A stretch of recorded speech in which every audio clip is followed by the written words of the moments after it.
बना रही हूँ गुलका फुल्का। ठंडियों में इसे खाते हैं। यहाँ पे मैं सौंफ ऐड कर रही हूँ, काजू बादाम ऐड कर रही हूँ। इसको ऐसे करके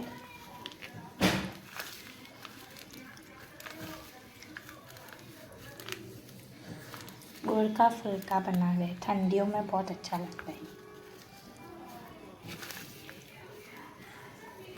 मसल दूंगी अभी इसको। इसमें तेल भी ऐड करते हैं, अगर तेल नहीं है तो मैं स्किप कर रही हूँ। करके लड्डू भी बना के खा सकती हो, हेल्दी होते हैं। लड्डू भी खा सकते हो। और अभी मैं यहाँ पे फुल्के बेल दूँगी।